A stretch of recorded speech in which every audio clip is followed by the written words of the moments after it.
as humans, we are biological beings. So we are always motivated to seek rewards. For example, now, like what she was saying, you are scrolling through social media, and then there's this particular video. You like this, let's say baking videos, for example. You are so interested in it. The thing that keeps you moving, is what we call dopamine. It's a neurotransmitter.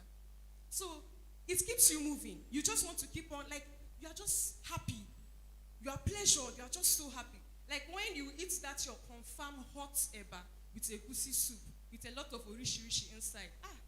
When you eat it, there's a kind of feeling you get. Like you are so happy. You are so pleasured. Like it's a rewarding feeling. And so, what these substances do is that once they take it, there is a part of the brain called the mesolimbic system. And so here, this is where the dopamine, they are released. So once you take that substance, once a person takes that substance, it will release massive surges of dopamine. This is an abnormal surge. This is not what it's supposed to. This is not the normal type of dopamine it's supposed to release. And so, with that, the person is very, very pleasured. You understand? So the person is pleasured. So instead of going to seek normal activities that will make you feel happy with yourself, like eating, exercising, watching your normal videos, the person will now seek out substance use. The substance use will now override normal activities. And so this, instead of motivating a person to engage in better activities, such dopamine, massive dopamine levels can have damaging effects on one's thoughts, feelings, behaviors, by causing increased urge to consume more of the substance in order to achieve the same rewarding effect. Using this substance can also impair the functioning of the prefrontal cortex in our brain. This part of the brain manages executive decision making. And so, once a person starts using it, the person's brain chemistry becomes altered.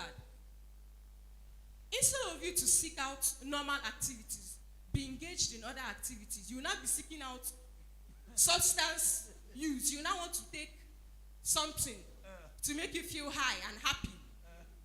And now, the worst part of this thing is that it will not, apart from the pleasurable feeling you will get, though, it will not affect the person's decision making. So the person becomes desensitized to the effects of this drug. You know that this thing is not good. But because you're already taking it, it will start affecting that part of your brain for decision making. So you just keep taking it. Hallelujah. Amen. Do you know the worst part of this thing? The worst part of it is that with continued use, the rewarding feeling you felt before it will not be the same again. Because if you take once, you will need more to push you to get to where you were before.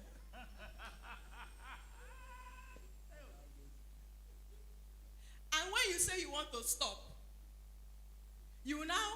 the person will now get what is called withdrawal symptoms. The person will not be sick. The person will not feel normal again.